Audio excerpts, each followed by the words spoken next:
YouTube, let's try to wrap this up. In part one of my coming out story, you were shown that I grew up in a very religious environment, very military, very heterosexual, had no gay influences whatsoever. In this part two, I'd like to kind of wrap that up and actually get to the point of when I came out of the closet.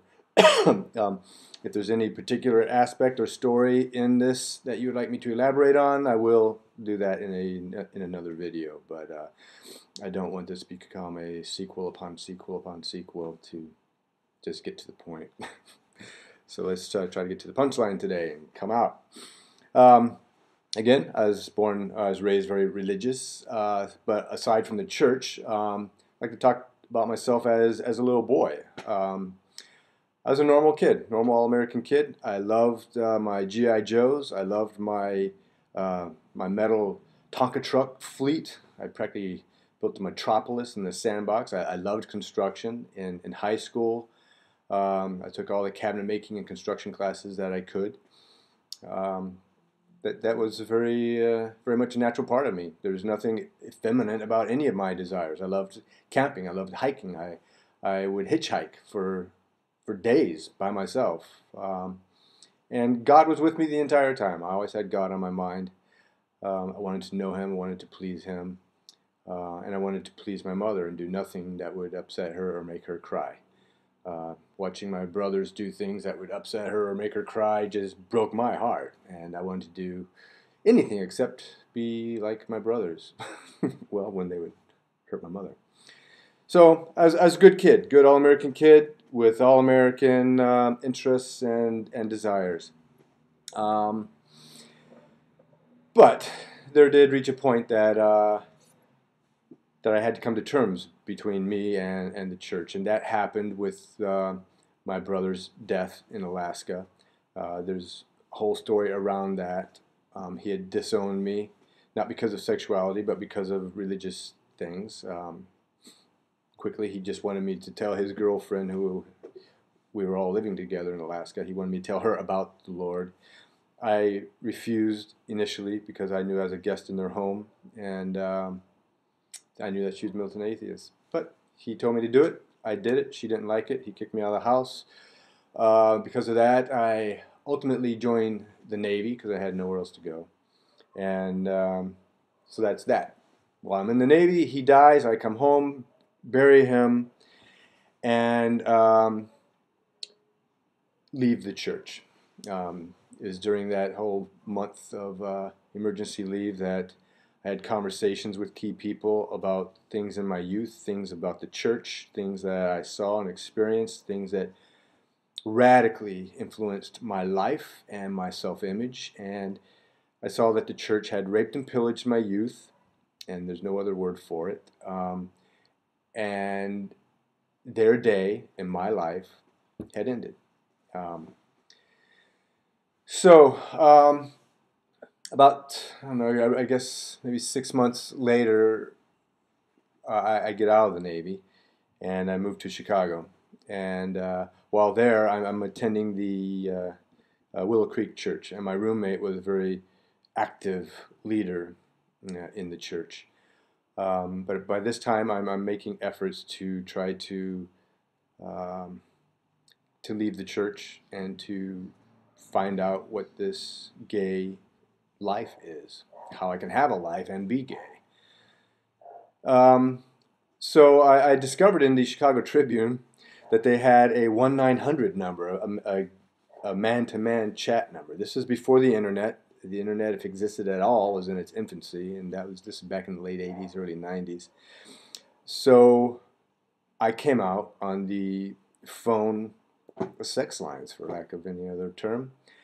And I got hung up on a lot because I had no idea what these gay guys wanted to talk about. I quickly learned. But my phone bill was huge that month, and my roommate, who was a very strange fellow, wanted to know everything about me, wanted to know everyone I knew and everywhere I went, and just a very possessive individual, and which only made me want to escape him more and more.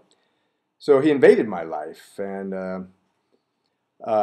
when I was gone, he went into my room and found my phone bill. and started calling the numbers on this on the phone bill. Not once, not twice, but numerous times he would call that number, and he quickly learned what those numbers were about. And the way I discovered this was I was home one day and I received a phone call from someone that apparently he had been having some phone fun with. And between the two of us, we figured out it was my roommate. So I realized that my roommate was a closet case. When he discovered that I knew about him, because he was a leader in the church, he became extremely nervous and he jumped the gun and blackmailed me. He called the girl that had introduced us, and she was one that I was starting to date. She's probably the only woman I ever even contemplated the concept of marrying. He called her, he called my best friend, he called my younger brother, and he called my mother, and told them, I think we need to pray for Zach. I think he's gay. So under the guise of prayer and concern, he was gossiping about me to protect his ass.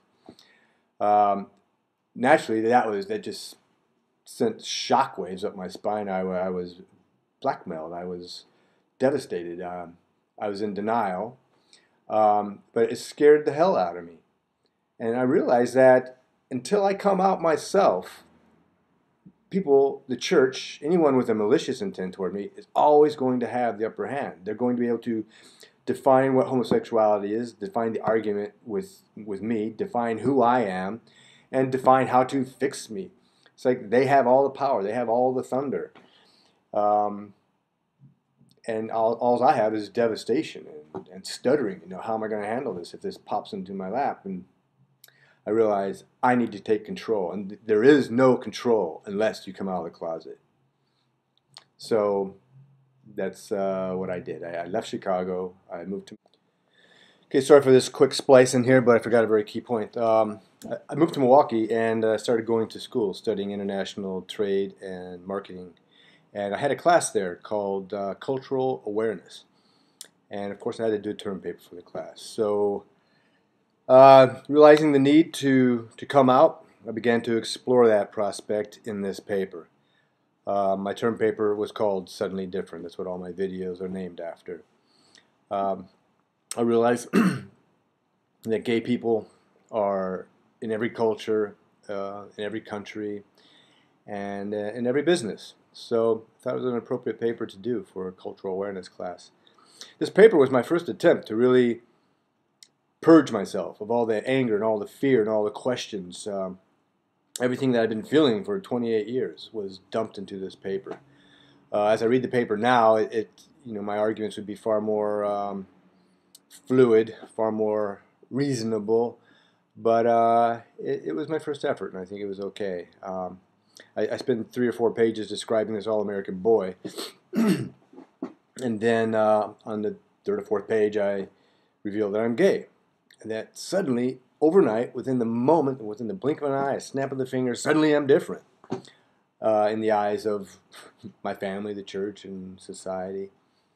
So I spent the rest of the paper describing the irony of that. Just yesterday, I was a prized son, soldier, sailor, prized neighbor, brother. I was what everyone wanted an American boy to be. And then you find out that I'm gay, and now somehow all of history is rewritten, and now I'm a threat. Now I'm going to destroy families and children and the military and everything. So I spend the rest of the paper describing the irony of that. And I'm contemplating publishing that paper, perhaps for sale. But the interesting thing is the teacher took me aside before class when the paper was finished, and it was late in the semester where there wasn't enough time for everyone to read their papers. So he decided he was going to read mine to the class without telling the class who wrote it. As it turns out, he had to go to the dean of the program and tell him, I think I have a student who's going to out himself. Should I let this happen?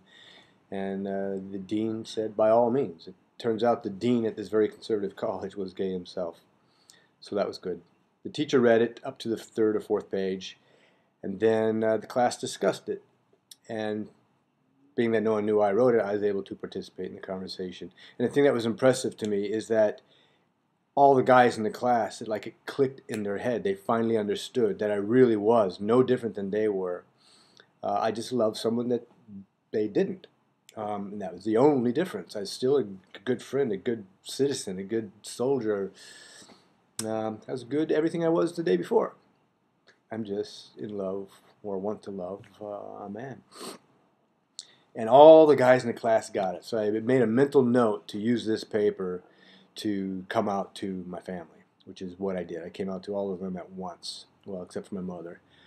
I wrote her a letter by hand and left it on my pillow in the basement with a rose, and left a message on the kitchen table saying, "Mom, I have something for you on my bed." And I stayed away for 3 days.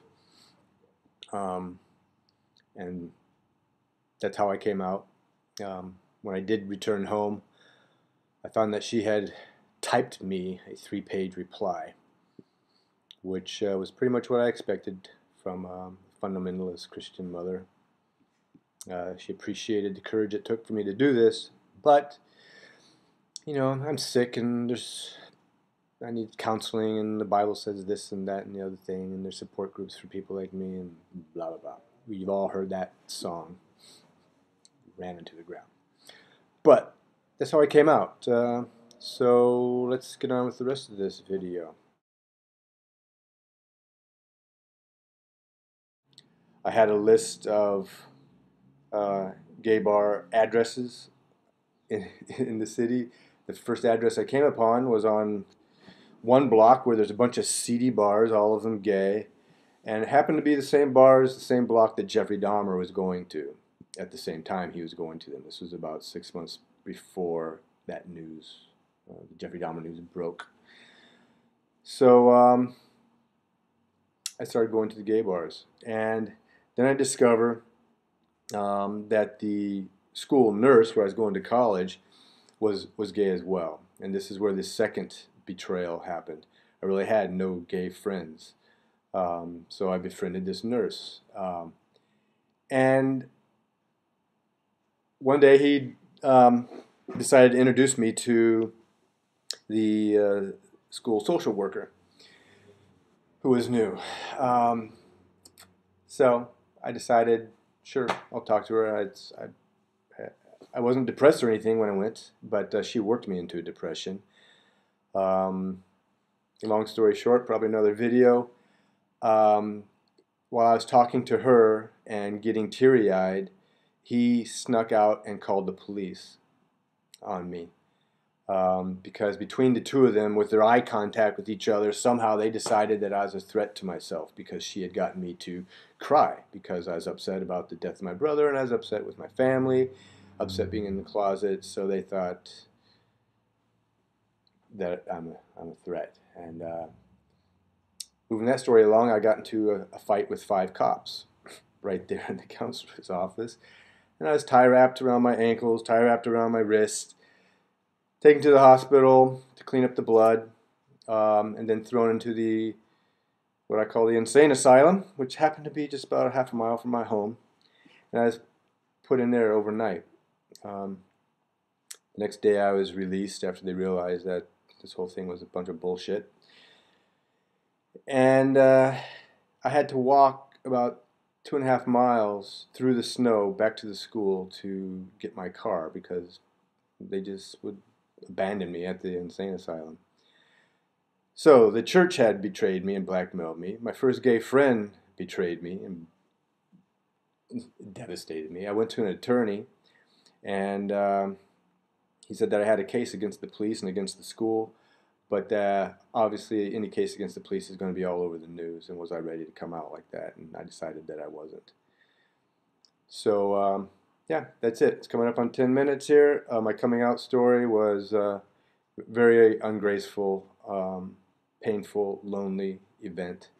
But just as I wasn't going to, I was going to try not to blame God for what Christians do, I wasn't going to let the gay community define who I was. So I continued to be myself and pursue love, and eventually found it a couple times. I've been in a number of gay relationships. My first one was about 3 months after I came out, I guess. I don't know, several months. I was with him for 2 years, then broke up with him a week later, met my second partner of 6 years, then met my partner of 9 years, and he left me a week after our 9-year anniversary for a 21-year-old straight boy. And I took a year off, met another partner, was with him for about 2.5, 3 years, and now I'm with my current partner in South Africa, and we've been together in person about a little over a year. But prior to that, we dated online for maybe a year. So that's my story. That's my coming out. If there's anything, any specific point you'd like me to elaborate on, I'd be happy to do that. But that's how I came out. It's the best thing I ever did. I highly recommend it to everyone. But just be careful. If you'd like to talk to me about how to come out differently than I did, I'd be happy to talk to you.